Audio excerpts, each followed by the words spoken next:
오늘은 생명수만 채워라 라는 제목으로 하나님의 말씀을 함께 나누도록 하겠습니다. 따라 하시겠습니다. 생명수만 채워라. 생명수만 채워라. 생명수만 채워라. 생명수만 채워라. 야고보서 13번째 시간입니다. 요즘 강아지를 집에서 키우는 가정이 엄청나게 많습니다. 그래서 유기견도 많아서 이제 사회 문제로 또 되기 시작을 했는데요. 어제도 우리 가족들 다 같이 나와서 산책을 하는데 강아지가 얼마나 많은지요. 그리고 강아지 분양하는 집에 봤더니 그 작은 칸칸마다 그 귀여운 강아지들이 그 털뭉치 같은 것들이 하나씩 다 들어있더라고요. 그래서 그런지 케이블 TV를 켜보면 강아지 전문 채널이 있어요. 아세요? 한 2개 정도 있는데 하나는 또 유료 채널이에요. 저희가 돈을 주고 봐야 됨에도 불구하고 유료 채널이라는 건 보는 사람이 있다라는 거죠. 케이블 TV뿐만 아니라 공중파에서도 애완동물 관련된 프로가 많습니다. 지상파 편성이 돼 있고 심지어 EBS에서는 제가 그런 것도 봤어요. 강아지와 주인과의 문제를 다뤄주는 그 상담 코너예요. 그래서 요즘 한창 뜨고 있는 강아지 전문 조련사가 한 명 있더라고요. 그분이 나와서 강아지 심리를 분석해요. 그리고 주인의 심리와 가정의 환경을 파악해서 이 강아지와 어떻게 잘 지낼 수 있을지에 대해서 카운셀링을 해주는 게 EBS에 편성돼 있어요. 이제는 애완동물에 대한 관심도 많아졌고 그리고 전문화도 많이 되어 있는 거예요. 그러니까 이제는 애완동물을 키울 때 그냥 데려다가 맛있는 거 먹이고 키우는 게 아니라 학원으로 보냅니다. 이제 면역 접종이 돼서 면역력이 어느 정도 생기면 강아지 학원을 다 보낸다고요. 요즘 애들 운동장 나가보면 애들이 없어요. 그래서 농구를 시키려면요 농구 학원을 보내야 되고요. 축구를 하려면 아빠가 직접 뛰어주지 않은 이상 축구 학원을 보내야지만 운동을 할 수 있는 시대예요. 이제는 그 시대를 넘어섰다는 거예요. 강아지도 학원을 보내는 시대가 됐습니다. 몇 개월간 자기 돈을 들여서 훈련을 시키는 거예요. 그 훈련시키는 게 뭐죠? 쉬운 말로 길들이는 거죠. 그래서 이리 와 그럼 오고 가만히 있어 그럼 가만히 있고 또 산책 나갈 때도 다른 사람에게 피해를 주지 않고 그렇죠?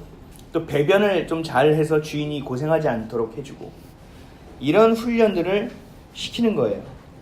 이것은 강아지에만 해당되는 부분이 아니라 하나님이 인간에게 세상을 다스리라고 말씀하신 이후로부터 지속되어 있는 것입니다. 창세기 1장 28절의 말씀을 보면 하나님이 그들에게 복을 주시며 하나님이 그들에게 이르시되 생육하고 번성하여 땅에 충만하라 땅을 정복하라 바다의 물고기와 하늘의 새와 땅에 움직이는 모든 생물을 다스리라 하시니라. 아멘. 하나님이 우리에게 다스릴 수 있는 능력을 주셨고 우리에게 다스릴 수 있는 권위를 주셨어요. 그러므로 통하여 우리는 막 뛰놀고 있는 야생마도 붙잡아서 재갈을 물려서 우리가 사용하는 거고 저기 꿀꿀꿀꿀 가리는 돼지들도 잡아서 우리에 넣어서 또 키워서 그 고기를 우리가 섭취하기도 하고 그 동물들을 길들인다고요. 요즘은 뭐 도마뱀도 길들이고 막 이러더라고요. 참 신기한 세상입니다. 많은 동물들이 어쨌든 하나님 주신 우리에게 주신 권위를 통해서 동물들을 길들이게 된다는 거예요. 그래서 그 결과 어떻게 됐냐면 오늘 본문 7절이에요. 다 같이 한번 읽어보겠습니다. 시작. 여러 종류의 짐승과 새와 벌레와 바다의 생물은 다 사람이 길들일 수 있고 길들여 왔거니와. 자, 이제 우리 미래가 예견되죠. 통찰력이 생깁니다. 이제 곤충도 길들일 수 있게 되는 시대가 오겠구나. 그렇죠? 이 땅 아래에 있는 것들을 우리가 길들이고 다스리고 살아가고 있는 거예요. 모든 것을 다. 근데 길들이지 못하는 것이 하나 있다고 오늘 본문에 얘기합니다. 그게 바로 8절이에요. 다 같이 한번 읽겠습니다. 8절이요. 시작. 혀는 능히 길들일 사람이 없나니 쉬지 아니하는 악이요 죽이는 독이 가득한 것이라. 혀는요 길들일 사람이 없대요. 세상의 모든 것들은 다 길들일 수 있는데 우리의 혀는 길들일 사람이 없다고 하는 거예요. 우리는 연약해요. 그리고 늘 부족해요. 늘 나약해요. 늘 미련해요. 그래서 실수를 할 수밖에 없어요. 늘 실수해요. 근데 오늘 본문은 실수할 수도 있대요. 근데 하나님의 자녀가 되어가면 되어갈수록 우리의 실수는 줄어들게 될 것이고 나중에는 이 실수가 없어져 하나님의 것을 말하게 될 것이라고 오늘 본문은 얘기하고 있어요. 11절 말씀을 한번 먼저 보겠습니다. 11절이요. 시작. 샘이 한 구멍으로 어찌 단물과 쓴물을 내겠느냐. 한 구멍밖에 없어요. 샘에서 물이 졸졸졸졸 흘러나오는데 그게 두 가닥이 돼가지고 한 물은 쓴물이 나오고 한 물은 단물이 나올 수 있어요? 불가능하다라는 거예요. 우리의 입이 온전하게 하나님의 입이 된 거, 하나님이 주시는 것 안에서 채워짐을 받고 매임을 받게 되면 우리의 입은 두 가지의 것을 말할 수 없다라는 거예요. 점점 그 실수가 줄어져서 우리의 그 나오는 샘에서 나오는 말이 단물로 변해갈 수밖에 없다라고 오늘 말씀은 하고 있는 것입니다. 똑같은 입이잖아요. 근데 우리 주일날 나오면 어떻게 해요? 찬양하죠. 할렐루야 왕이신 나의 하나님 막 이러면서 찬양하잖아요. 그리고 나가서 뭐래요? 재수없어. 짜증나. 쟤 왜 저래? 쟤 원래 그러니? 막 이러면서 우리는 그 말을 똑같은 입으로 두 번 맺는다는 거예요. 이게 그 뜻이에요. 쓴물과 단물이 어찌 나올 수 있느냐. 근데 우리는 지금 나오고 있다고요. 근데 우리가 하나님의 자녀로서 온전히 될 때 그럴 수 없다고 얘기합니다. 오늘 9절 말씀이요. 다 같이 한번 읽겠습니다. 9절이요. 시작. 이것으로 우리가 주 아버지를 찬송하고 또 이것으로 하나님의 형상대로 지음을 받은 사람을 저주하노니. 지금 제가 얘기한 거예요. 한 입으로는 주님을 찬양하고 또 한 입으로 다른 곳에 가서 사람들을 그냥 사람도 아니에요. 하나님의 형상으로 만들어진 사람. 그게 뭐예요? 하나님이 사랑하고 하나님이 인정하는 사람을 보고도 우리는 저주한다는 거예요. 그렇기 때문에 우리의 혀를 길들이고 다스려야 되는데 이 혀는 다른 동물들을 길들이는 것과 너무나도 다르고 너무나도 어렵다라는 거예요. 그래서 혀를 악독한 것이라는 거예요.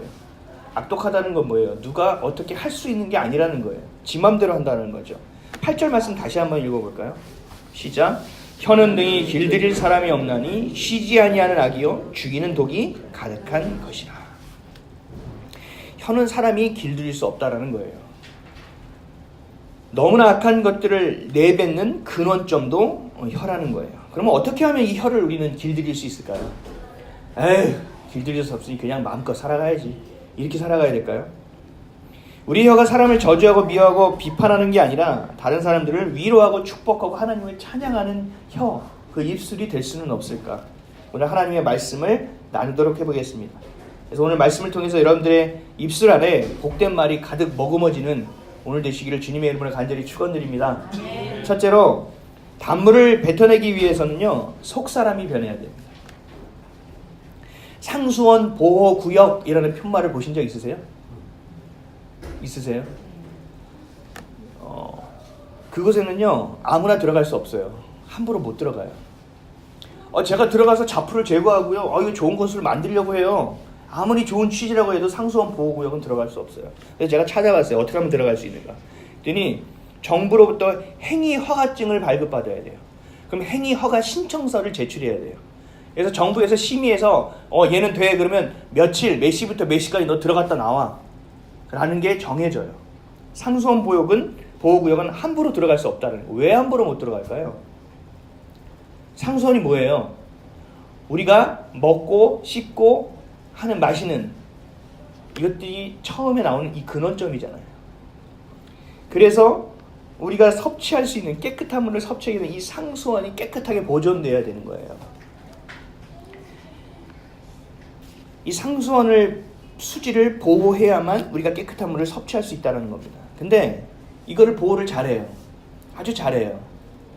정말 사람들이 얘기해요. 야, 우리나라 한국 땅의 상수원 보호는 세계 넘버원이야.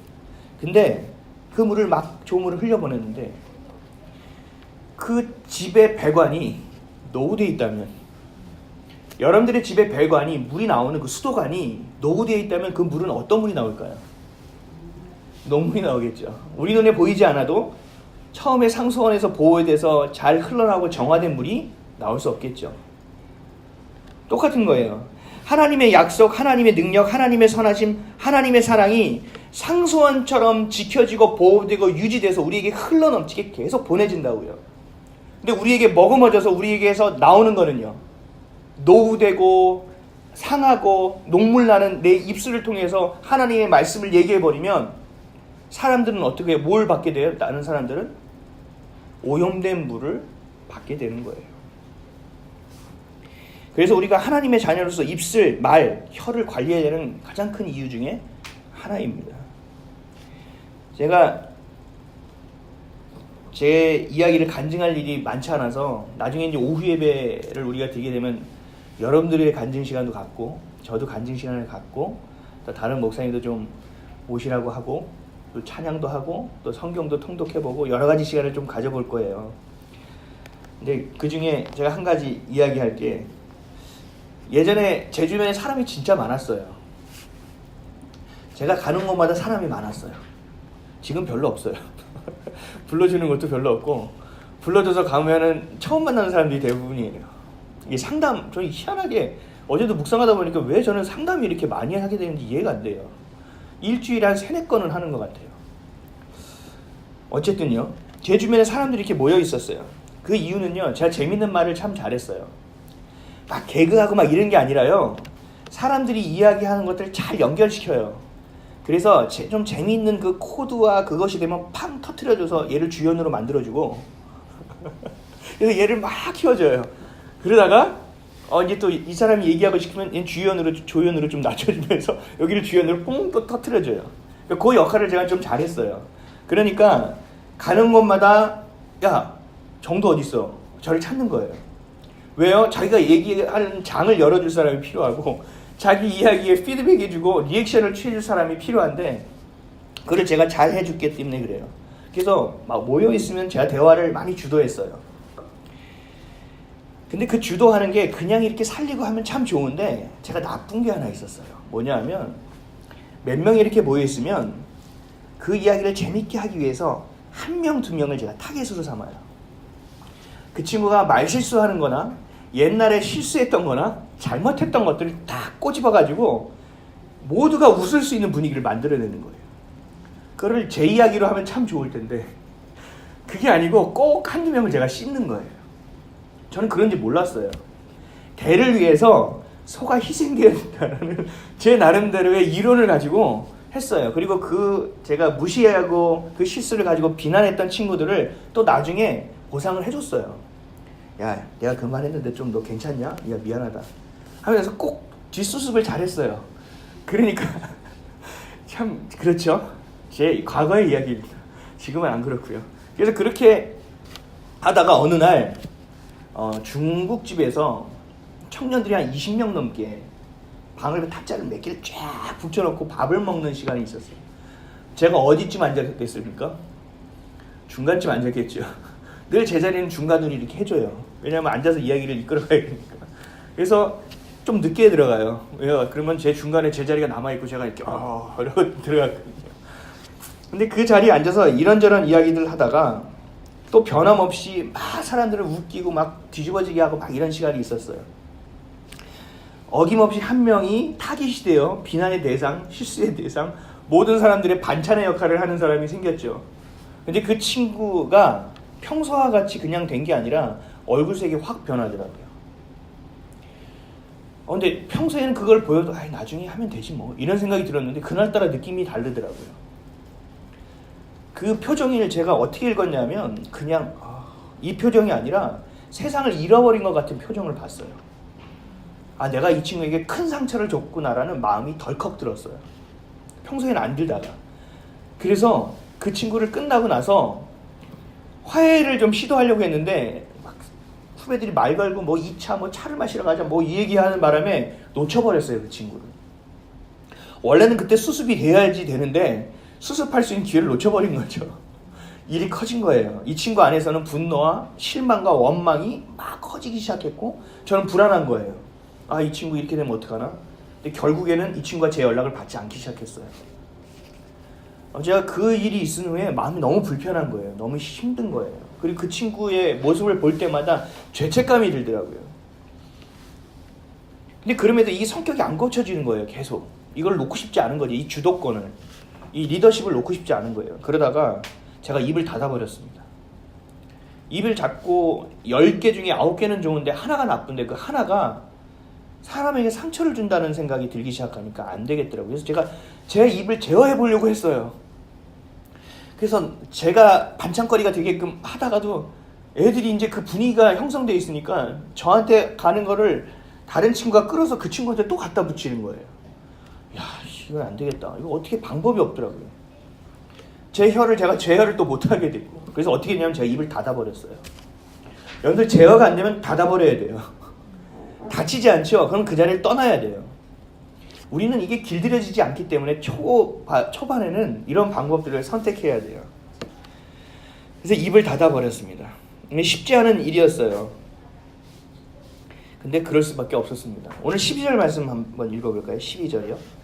시작. 내 형제들아 어찌 무화과 나무가 감람 열매를 포도나무가 무화과 맺겠느냐.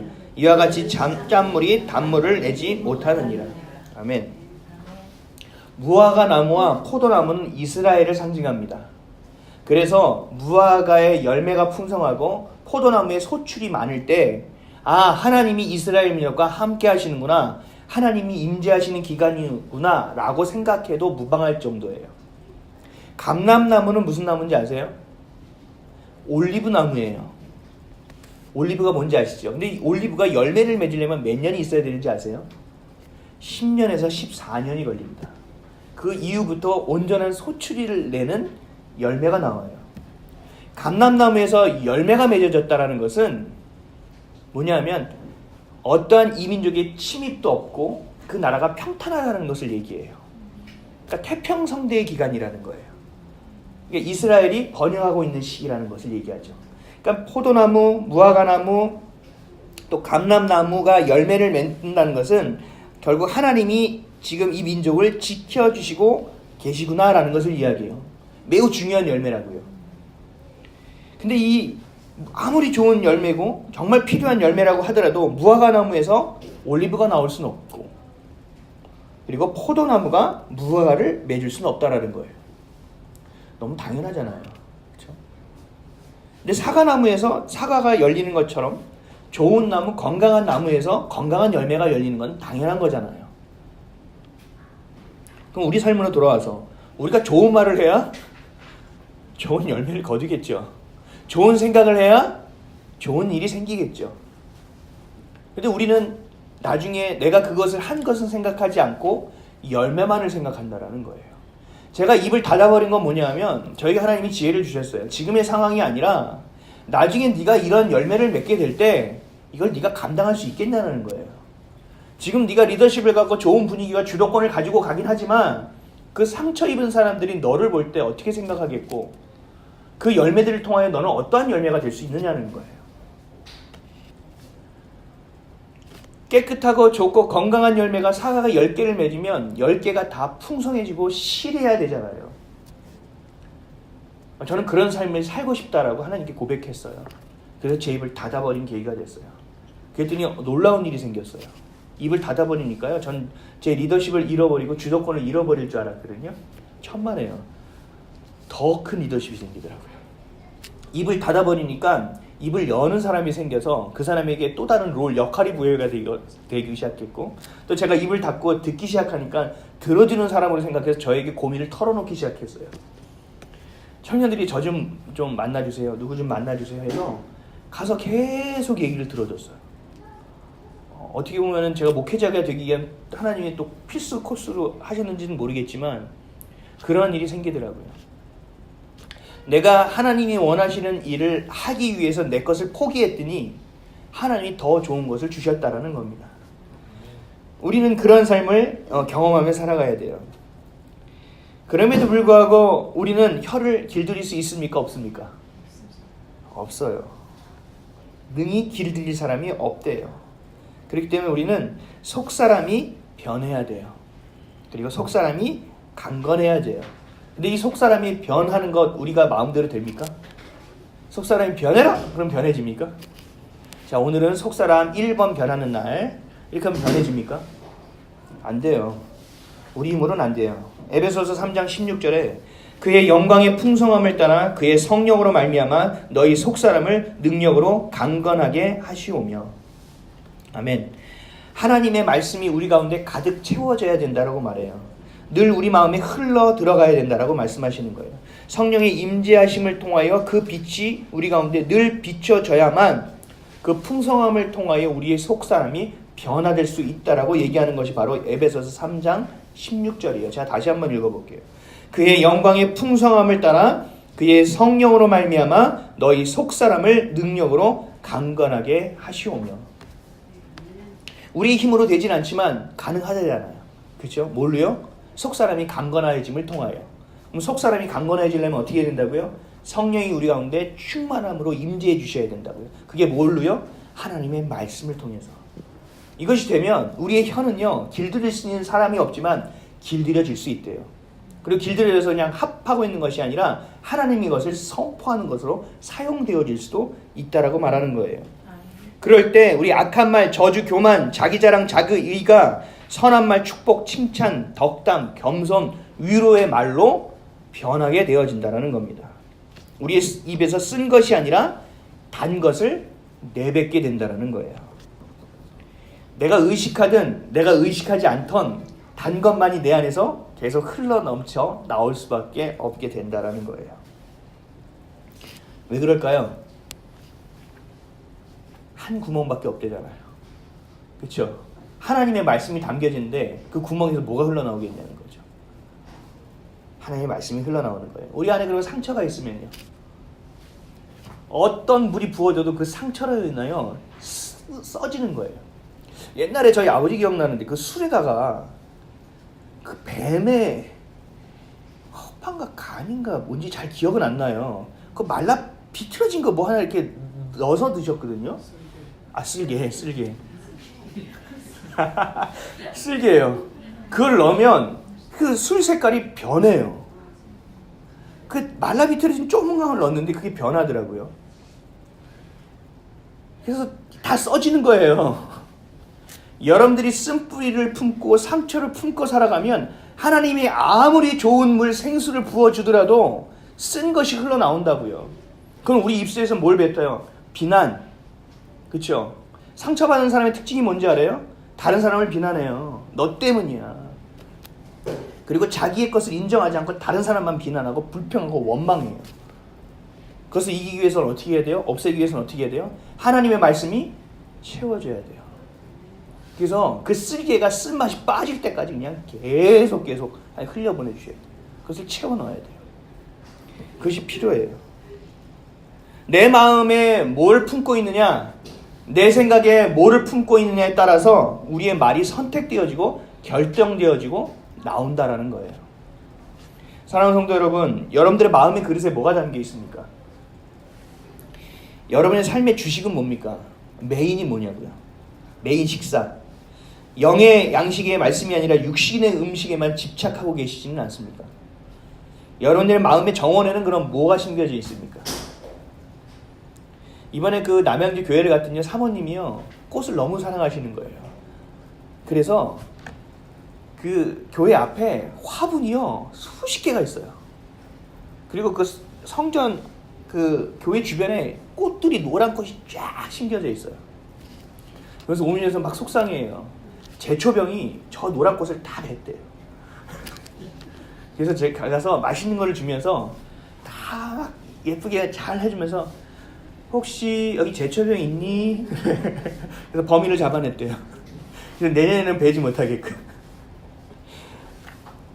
여러분들의 마음의 정원에 뭐가 심겨져 있냐고요?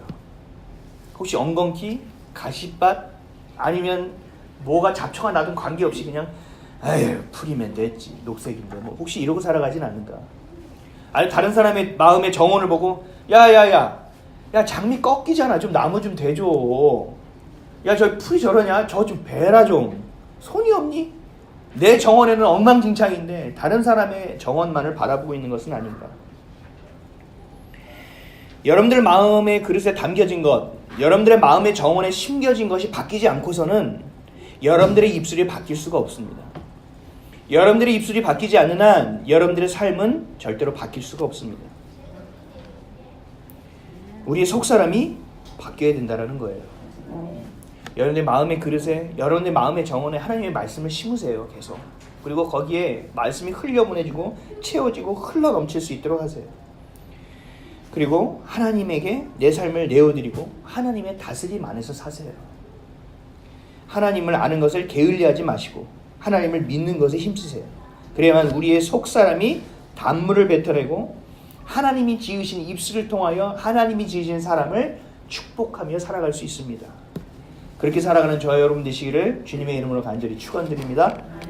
둘째로 믿음만이 우리의 입술을 또 새롭게 할 수 있어요.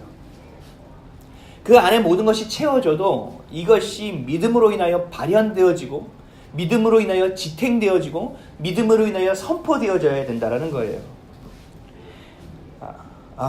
저 사람 맛이 갔어. 맛이 갔다는 건 무슨 뜻이에요? 원래 단맛이었는데 단맛이 안 난다는 거예요? 약간 돌았다는 거죠. 약간 정신적인 상황이 혼란스럽다는 거죠. 정상적인 사고의 능력을 상실했다라는 거예요. 어제 그 군부대 목사님이 장병들을 향해서 이렇게 얘기하더라고요, 저한테. 제가 목사님한테 그랬어요. 목사님, 장병들 말씀을 좀 많이 가르쳐 주십시오. 그랬더니 목사님이 목사님 걱정하지 마세요. 얘네들은 맛이 갔어요. 그러더라고요. 예? 제정신이 아니에요, 얘네들이. 그래서 이게 목사님 무슨 말씀을 이렇게 하시라 했더니 다 좋아해요. 이상하다, 다 맛이 갔나? 제가 생각을 했더니 그게 아니라 토요일이면 군부대에 PC방이 있어요. 게임들이 다 깔려 있대요. 토요일이면 자유예요. 뭐 전투, 체육, 축구 이런 거 하나도 없어요. 노는 거예요, 그냥. PC방 가고 코인 노래방도 있어요. 노래방도 가고요. 전화도 마음껏 하고요. 뭐 인터넷 마음껏 하고요. 당구장도 있고요. 탁구장도 있고요. 다 있대요. 그리고 낮잠도 마음껏 잘 수 있대요. 정말 군대가 다시 갈 수 있을 것 같지 않습니까? 근데 이 와 있는 애들은요, 그걸 포기하고 와서 앉아 있는 애들이에요. 그래서 제정신이 아니라고 얘기하시는 거예요. 맛이 갔다고 얘기하는 거예요. 그 걱정하지 않아도 된다는 거예요. 그러면서 목사님이 하시는 말씀이 미쳐야죠. 미쳐야 뭔 일을 합니다. 그래서 제가 그들을 축복했어요. 여러분들 미치시길 바랍니다. 그리고 축복해 주고 왔어요. 미쳐야 됩니다. 아멘이십니까? 네. 여러분 맛집이라는 곳을 가시죠? 저는 그렇게 뭐 맛있는 거 별로 좋아하지도 않고 뭐 먹어봐야 한 3숟갈 먹으면 별로 그렇게 먹고 싶지도 않아요. 한 1시간 지나서 또 한번 퍼먹고 싶고 막 채우고 싶지 않은데 근데 고기는 좀 많이 먹는 편이에요.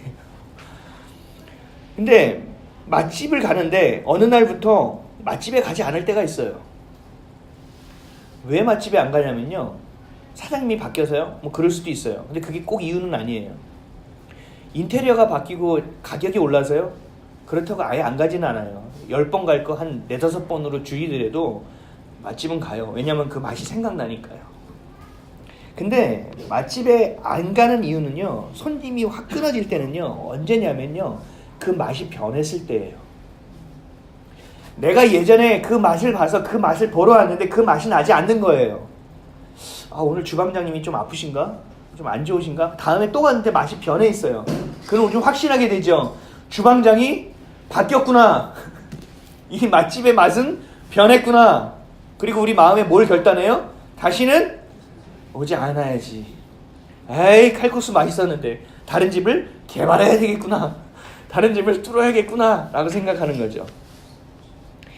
그래서 우리가 TV 보면 맛집이 있어요. 잘 되는 집이 있어요. 그 집을 보면 이유가 있어요. 돈을 많이 벌어요. 잘 살게 됐어요. 2호점 3호집을 내도요, 변하지 않는 것이 하나 있어요. 맛인데요, 그 맛이 변하지 않게끔 또 변하지 않는 게 하나 있어요. 뭐냐 하면 새벽부터 그 사장이 출근해서 그 맛을 지키기 위해서 국물을 만들어내고 재료를 선별해서 그것을 만들어낸다는 거예요. 그것도 안 보이려고 그 맛을 내는 방을 따로 만들어내요. 그래서 다른 주방장, 다른 사람들이 보지 못하게끔 그 맛을 유지하고 그 맛을 지켜낸다고요. 그래야 그 맛집이 온전한 맛집이 될 수 있고 30년, 40년 전통의 집이 되고 이제는 그 아들이 그 딸이 그것을 물려받아, 그 손주가 물려받아 대대로 이어가는 맛집이 되어질 수 있다는 거예요. 이것을 얘기할 때 저는 한 단어로 표현하고 싶어요. 한결같다. 한결같다. 그리스도인은 어떻게 해야 됩니까? 하나님을 믿는 자녀들은 어떻게 해야 될까요? 하나님을 향해서 어떠한 신뢰를 가져야 되냐고요? 한결같은 신뢰를 가져야 돼요.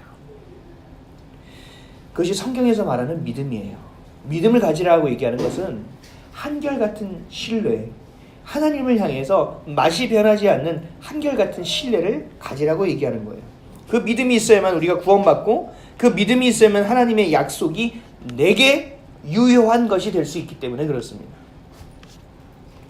하나님은 천지를 어떻게 창조하셨죠? 어떻게 창조하셨어요? 이렇게 천지를 창조하셨어요? 아니면 하고 창조하셨어요? 이렇게 말씀으로 창조하셨잖아요. 그렇죠? 하나님 말씀으로 세상을 창조하셨다고요. 모세는요 하나님의 말씀으로 그 노예가 하나님의 백성이 될 수 있게 만들어냈어요. 엘리야는요 하나님의 말씀으로 갈멜산에서 바알 선지자 450명, 아세라 선지자 400명하고 붙어서 이들을 이겨냈어요.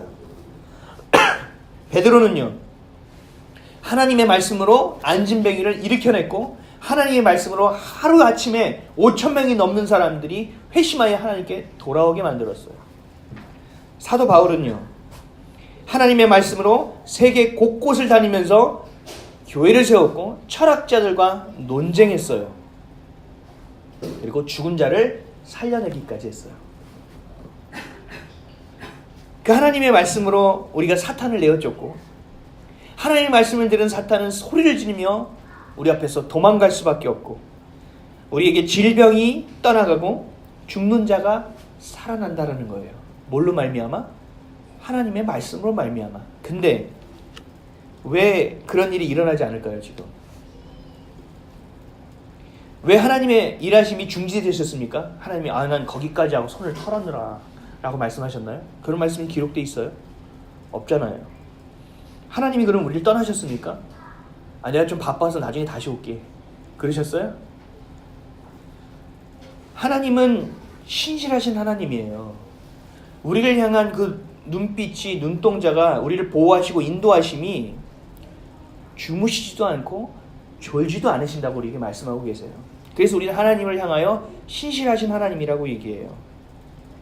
하나님은 오늘도 우리가 쉬든 뭐하든 깽판을 치든 나가 떨어져 있든 하나님은 그 신실한 약속을 위해서 오늘도 일하고 계시다고요. 그럼 뭐가 문제냐고요? 우리가 충분히 연습하지 않고 훈련하지 않았기 때문에 그럴까요? 믿음이라는 것은요 훈련한다고 되는 것이 아니에요. 믿음이라는 것은요 연습한다고 되는 것이 아니에요. 믿음은요 우리의 삶이 하나님으로 향하지 않기 때문에 그렇습니다. 믿음을 갖지 못하게 되는 거예요. 말씀에 붙들리고 말씀으로 살아내는 사람이 되지 못하기 때문이에요. 제가 말씀드렸던 바울, 베드로, 또 그 많은 제자들, 엘리야, 또 사무엘, 이 많은 사람들이 하나님의 말씀을 통하여 능력을 경험했던 것은 오로지 하나님의 말씀에 매달렸고 하나님의 말씀에 매여 있었고 하나님의 말씀에 붙들려 있었다라는 거예요. 제정신이 아니라는 거예요. 세상 말로. 제정신이 아니고 하나님으로만 향해 있던 사람이기 때문에 그 말씀의 능력을 체험하고 경험할 수 있었다라는 거예요. 근데 우리는 너무 힘들어요. 하나님의 말씀 외에 여러분들의 삶을 한번 생각해 보세요. 하나님의 말씀 외에 너무나도 귀한 것이 많지 않아요? 내가 하나님의 말씀을 선택하고 다른 걸 다 놓겠습니다라고 하고 놓을 수 있어요?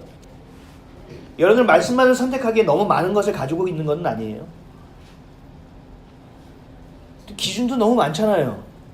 이거는 하나님 마음대로, 이거는 내 마음대로, 이거는 우리 자식 마음대로, 이거는 목사님이 얘기했으니까. 기준이 너무 많지 않아요? 하나님의 말씀만이 여러분들의 삶의 기준이 되고 있냐는 거예요. 경우의 수도 너무 많지 않아요? 내가 선택할 수 있는 폭이 많아요. 이거 이렇게 됐는데 저번에 얘기했던 옆집 누구한테 부탁하지. 그때 이 일 잘했던 공업사가 있는데 그 사람한테 좀 싸게 부탁하면 되지. 누구 있었는데 그 사람의 돈을 조금 꾸면 되지. 은행에서 좀 대출 받으면 되지. 경우의 수가 너무 많지 않아요? 하나님만을 바라보고 살아가야 되는데 하나님 외에 우리가 선택할 수 있는 폭이 너무 많다고요. 그러니까 하나님의 말씀에 붙들리기가 어려운 거예요. 하나님의 말씀으로 살아가는 게 너무 힘든 거예요. 결국 우리는 믿음이 믿음되지 못하는 요소를 너무 많이 가지고 있습니다. 저는 그 믿음을 갖기 위해서 무슨 일을 하는지 아세요? 그 경우의 수를 쳐냅니다. 이게 어려우면 저 사람한테 부탁해야지 안 합니다. 잘. 그래서 어떻게 하냐면 하나님한테 가요. 하나님이 해결하시라. 그래서 하나님 이 사람이 하는 일에도 하나님이 명하여 저 사람을 시켜서 행하게 해달라고 해요. 하나님이라는 필터를 다 통과한다고요. 믿음을 잃어버렸으면 다른 경우의 수를 제껴버린다니까요. 일부러.